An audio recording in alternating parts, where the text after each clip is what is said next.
The Tennessee Titans got multiple day one starters in the NFL draft. I'll tell you how each rookie can make an immediate impact on today's edition of the Locked On Titans podcast.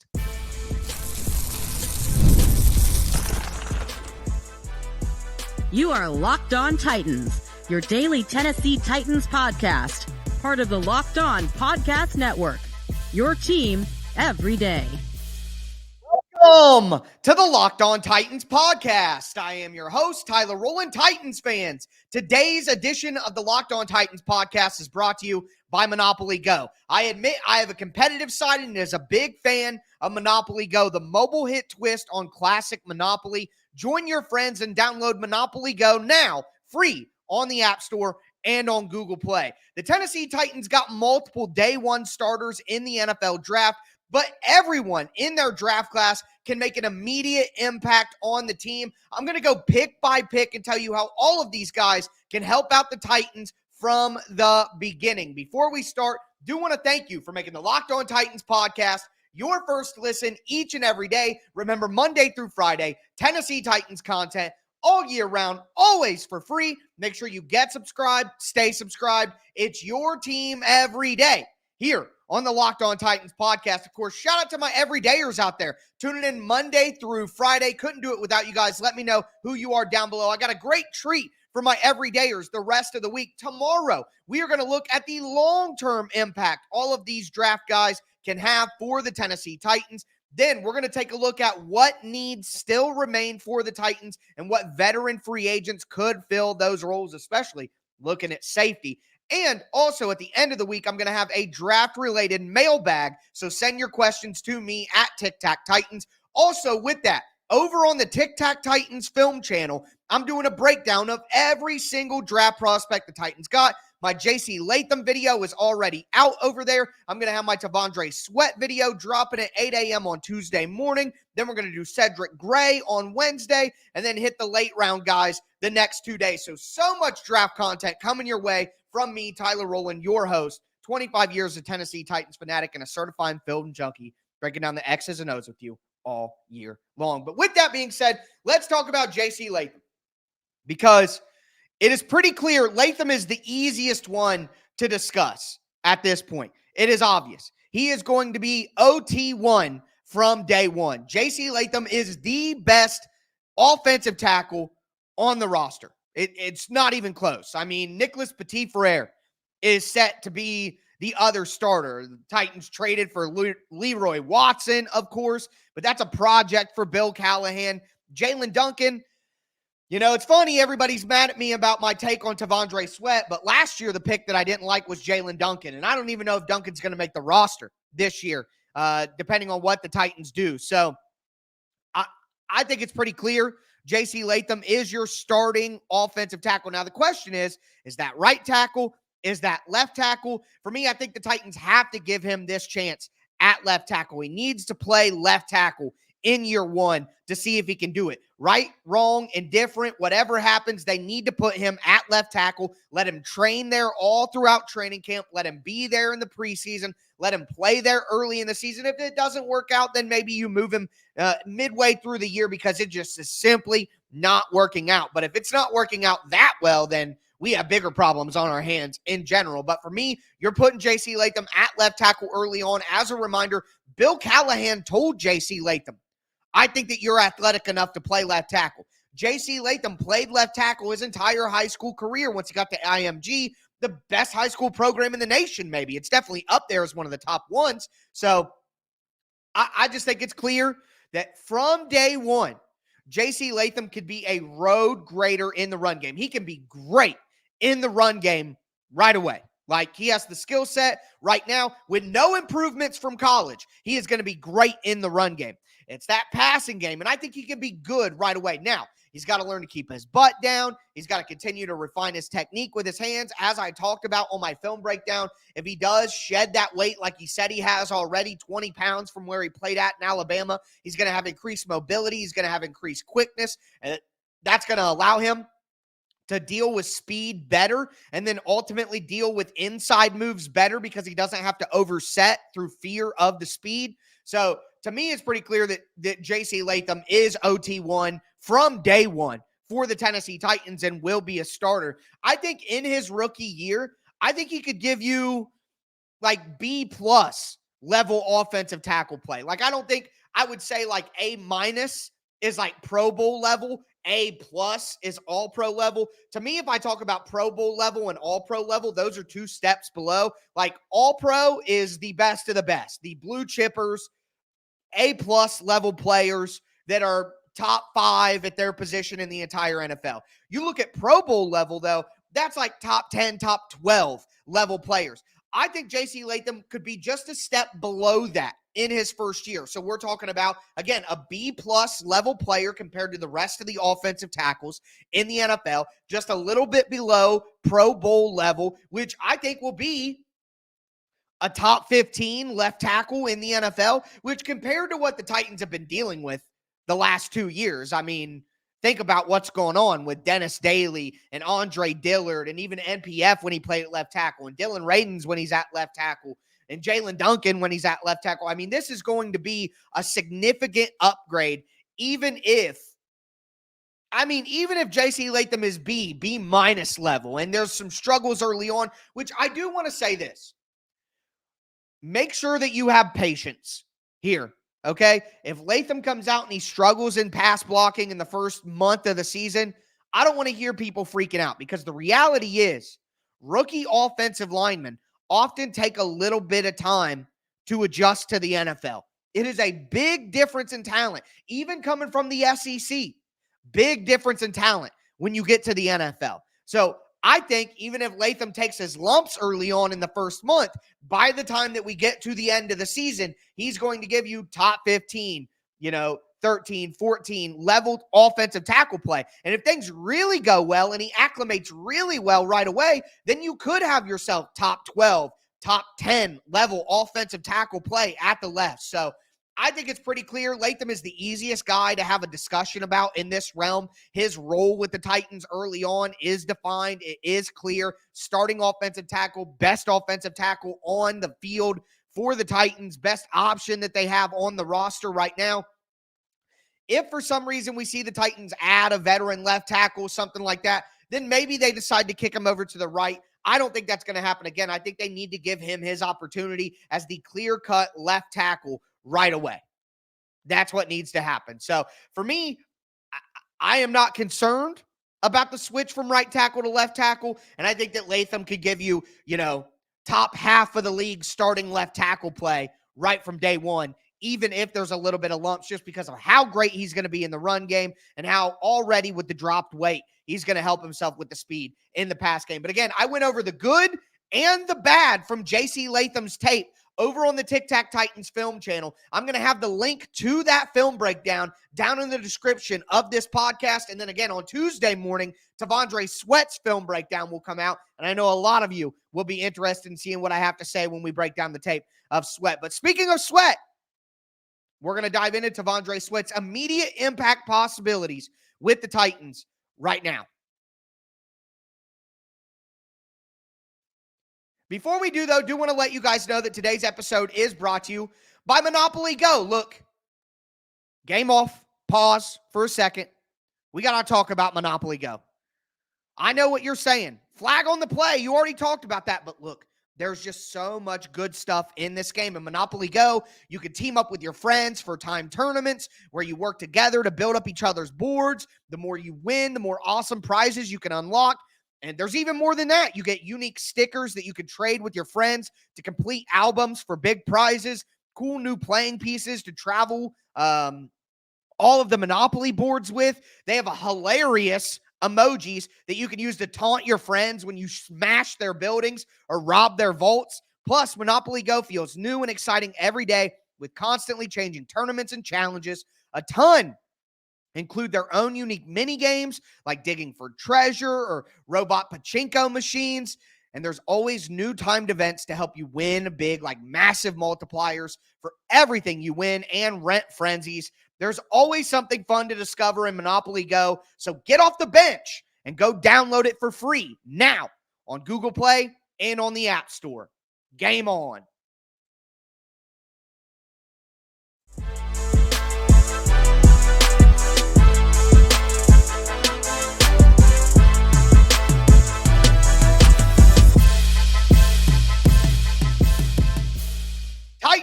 fans, let's continue today's edition of the Locked On Titans podcast, looking at the immediate impact all of the Titans rookie class can have on the team. We spent a full segment talking about JC Latham because not only was he their first-round draft pick, but he's the most important of all. The Tennessee Titans need a starting-level offensive tackle.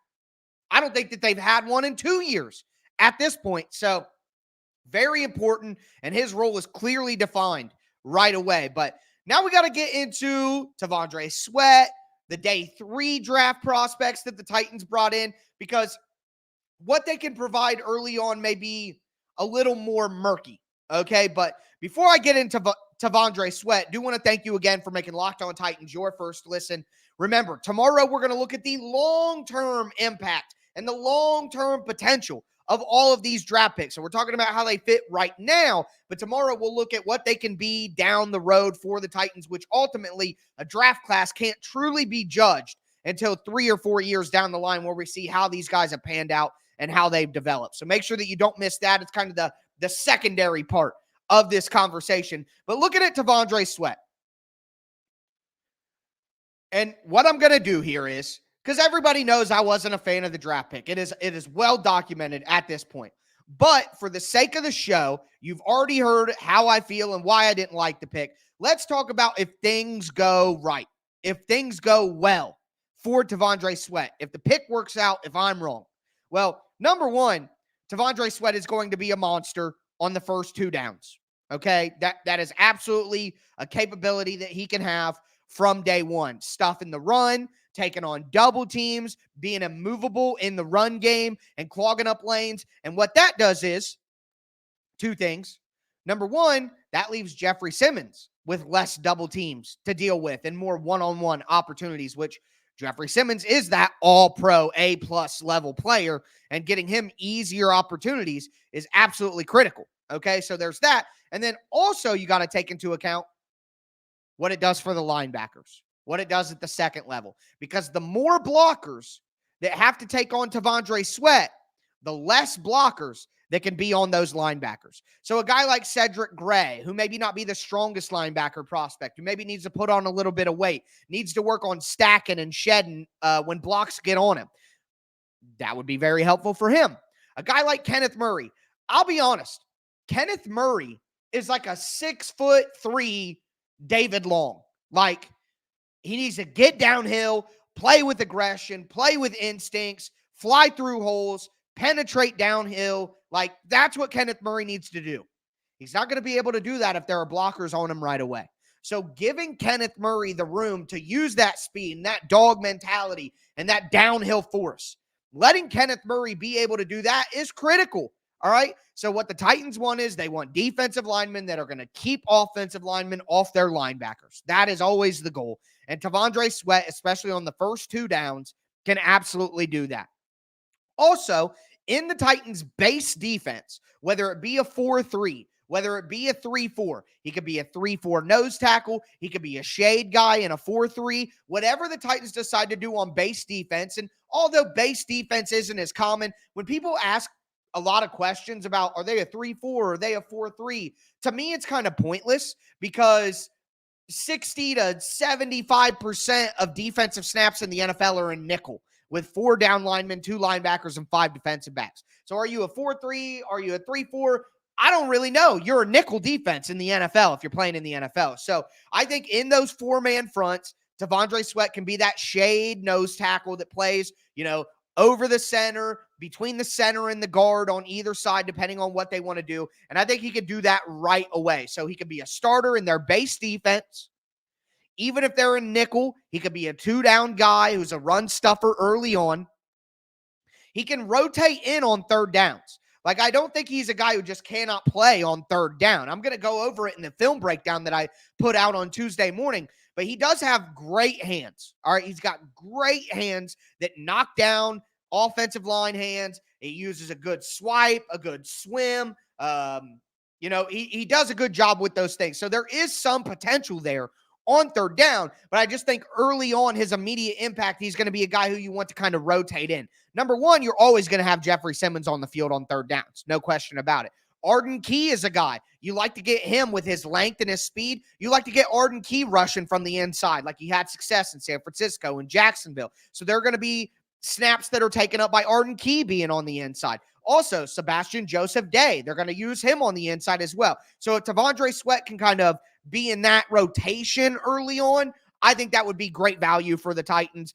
Basically, he could be Teair Tart in year one. Like immediately, he can be as good as Teair Tart was in year one. 2 to 3 sacks, run stuffing ability out of the nose. I think right away, he could be a Teair Tart. It's about what he could be if things go right, which we'll talk about tomorrow, long term. That is what's really enticing at the end of the day about his skill set. But right away, he could be a Teair Tart or better and, give you that level of production. Cedric Gray, though, at linebacker. Really love Cedric Gray. Maybe my favorite value pick of the entire draft. Obviously, I like Latham the most because of what he can be and what he can do. But Gray may be like my favorite pick, if that makes sense to you guys. Right away, he's going to be in the linebacker rotation because he's good in coverage. Former safety, great instincts, good at dropping into zone, understands route concepts. He was a guy who was on Drake May's. I heard this on the OTP, so to give them credit. He was on Drake May's 7-on-7 team as an offensive player. He wanted to be a wide receiver. He got moved to defense, was a safety, and then ultimately became a linebacker. So you see that understanding in zone coverage, and you see that ability in pass coverage right away. So from day one, what I know is whether he's a starter or not, he could be in the linebacker rotation. Think if you have Kenneth Murray and Jack Gibbons on early downs. And then when third down comes, or second and long comes, you take Gibbons off the field, you bring in Cedric Gray to be next to Kenneth Murray, or James Williams for that matter. And then on third down, if you're in a dime package where you have 6 defensive backs and only 1 linebacker, Cedric Gray can be that guy. He can be that guy. So right away, I think he's capable of being in the rotation at linebacker and having a defined role as a coverage guy. Think about like Jayon Brown.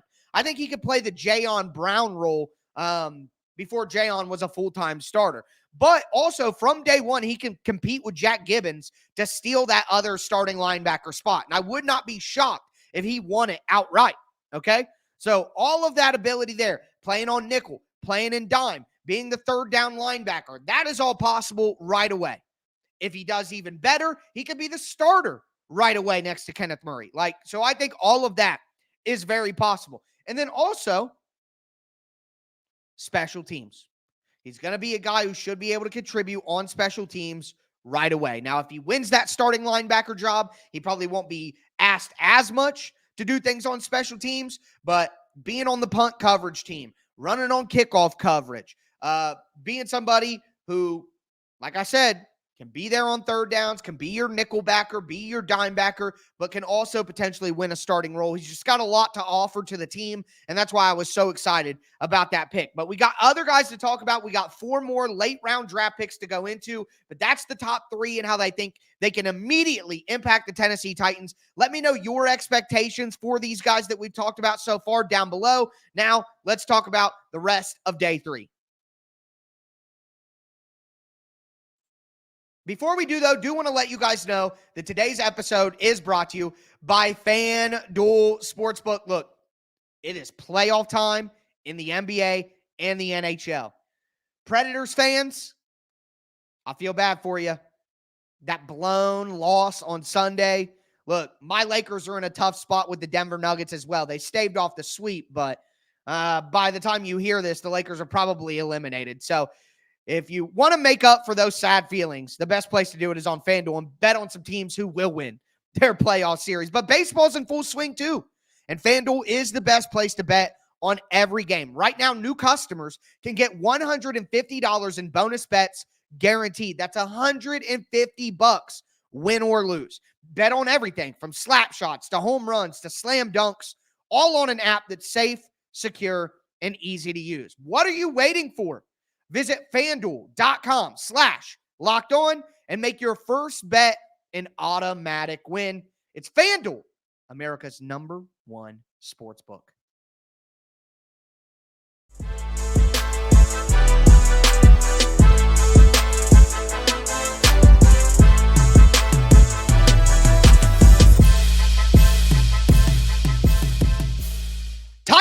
fans, let's cap off today's edition of the Locked On Titans podcast, looking at the immediate impact that the Titans draft class can have in year one. We're going to talk about the rest of day 3 to cap off the show. Before we do, thank you again for making Locked On Titans your first listen. Pair it with the Tic Tac Titans YouTube channel. All of my film breakdowns on all of these draft prospects are going to be out this week.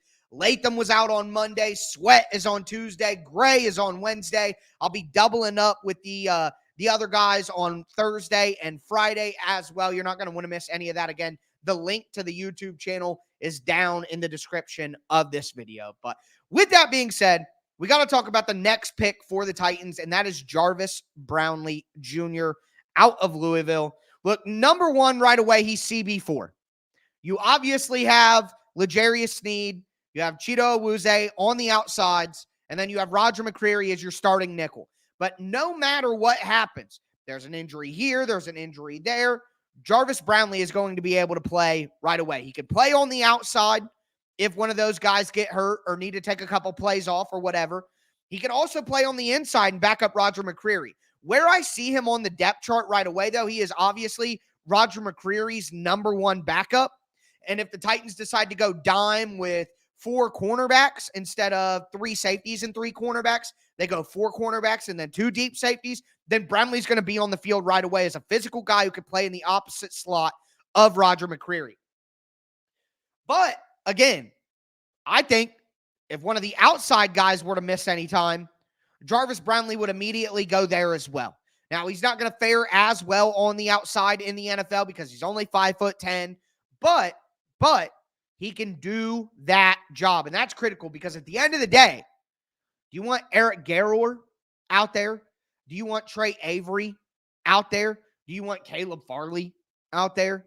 If we're honest with ourselves, it is pretty clear Jarvis Brownlee Jr. is the 4th best cornerback on the team right away. But outside of cornerback, he can truly be a special teams dynamo. This is a guy who loves playing special teams. He wants to play special teams. He enjoys it. He loves hitting. He loves football. So he's going to come in right away and probably be a gunner on punt coverage.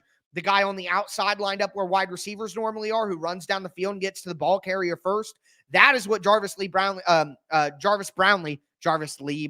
was funny. Jarvis Brownlee is going to do right away for the Tennessee Titans. And again, in dime, if the Titans want to go with 4 cornerbacks instead of 3 safeties, he is going to be on the field right away, and that is going to be matchup based. So they have the flexibility to do that in dime if they need to, because they actually have 4 cornerbacks that they trust. So that's critical. That's why I continue to say that the Titans needed to take a cornerback in this draft. And people were like, oh, they got Sneed, they got Awuzie, they got Roger. Why would they need it? Because they didn't have anybody else. Okay? So like the pick, love the pick. That's his role in year one. Now we get to what seems to be everyone's least favorite pick of the draft. I don't feel this way, obviously. You guys know my least favorite pick of the draft. But Jaquan Jackson, wide receiver out of Tulane. And look, when I talk about the Titans having multiple starters from this draft class, Jackson is one of those guys. Maybe not offense, maybe not defense, but special teams. And this is something that Anthony Robinson and Rand Carthon, when they did their press conference after the draft, this is something that they harped on a lot, is that Jaquan Jackson is a dual threat returner. He can be a punt returner, but he can also be a kick returner. And with the new kick return rules and how they're going to do it, he could have a major impact. If that's something where like people start ripping off big returns all the time because of the change, Jaquan Jackson is going to be one of those guys who can do that. He's also someone who can rotate in on third downs. We have been disappointed by Kyle Phillips for years. And we said there's nobody else on this roster who could provide what Kyle Phillips provide. Quickly separate with good quickness and short area burst. Well, now the Titans do have someone else on the roster who can do those things, and it's Jaquan Jackson. So I like him as someone who can rotate in on third downs as a slot for Kyle Phillips. Kyle Phillips has not been able to stay healthy, so Jaquan Jackson would immediately add value there. Jaquan Jackson could beat out Kyle Phillips for the starting slot role right away. Like, that could happen. I'm not going to count on that, but that could happen. So I like that. And even if that doesn't happen, again, he can rotate in every couple of drives, and he can be used as a gadget player. You want to do a jet sweep. The Titans want to do some stuff like what Miami is doing with cheat motion to get a guy running immediately, right away. Use him in the backfield. I think they could hand the ball off to him in some shotgun situations just to get him out in space and let him create. He isn't going to break tackles and run through contact, but he can create yards after catch because of the speed. And he's not just quick. We think about slot receivers. You think about just quick. No, he's got deep speed too. The Titans are going to add more verticality to the slot position in Brian Callahan's offense. And Jaquan Jackson gives you the ability to take advantage of that on a slot fade, getting down the field. He can do those things on a quick inside post to beat a split safety look. He can do those things. It's not just quickness. He's got deep speed as well. But now we get into the 7th round picks. And we have James Williams from Miami, 6'4". Again, he was a former safety, but he's going to be a linebacker for the Titans. They've already talked about it. But again, matchups is what's key here. And I think the Titans, if they go, we talked about 4 cornerbacks in dime. So 2 deep safeties, 4 cornerbacks, your 4 down linemen, a linebacker. They could do that. Or let's say the team that they're going against has a really good receiving tight end. Okay? Or what you could do is you could have James Williams function as a second linebacker in nickel, where it's him, Cedric Gray, 2 safeties, 3 corners.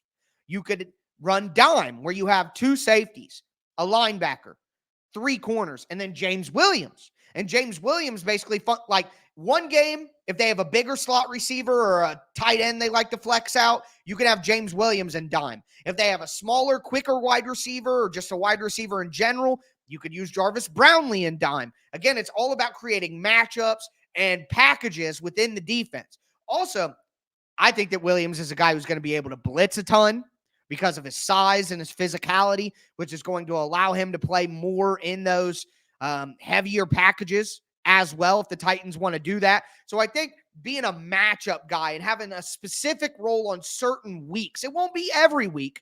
But certain weeks, he could be a valuable player. Obviously, if you're getting drafted in the 7th round, you better be a beast on special teams. Like, you better be a beast. So he's going to have to do that. That's a given. And then ultimately, more depth at the linebacker spot. Now you have Kenneth Murray, a great athlete. You have Otis Reese, a great athlete. Both guys with good size and good athleticism. You add in James Williams. Now you have even more depth. We all want Otis Reese to do well, but if he doesn't, James Williams could immediately take that spot as the backup to Kenneth Murray. So linebacker depth, special teams help, a matchup nightmare in dime, week-to-week basis. Okay? Finally, you have Jalen Harrell from Michigan. And to me, he's a special teams only guy right away. I think he's going to need some major development with his technique. He's going to need to put on some more weight before he's somebody who's in the pass rush rotation. You're going to have Key. You're going to have Landry. You're going to have Weaver. I would bet on Caleb Murphy to be more involved in the pass rush right now. I think the Titans need to add an edge in veteran free agency, but we'll talk about that later in the week. But right away, Jalen Harrell is going to come in. He is going to be a big special teams contributor, a big time. That is where he's going to earn a roster spot, is with special teams. But also, he's going to be part of a roster battle. I'm not going to rule him out as someone who couldn't beat out Caleb Murphy, but right away he's going to add competition to Caleb Murphy, add competition to Thomas Rush, some of these guys on the low end of the depth chart. And with his ability to play special teams, Caleb Murphy isn't really much of a special teams player. They tried, but that's not his area of expertise. Thomas Rush will do that, but I don't know if he's good enough to necessarily be on the varsity roster. So I think that Harrell definitely has an opportunity to carve out a roster spot, but it's going to be if he impresses on special teams, and that'll be his role right away. But with that being said, let me know what roles you envision for these rookies down below.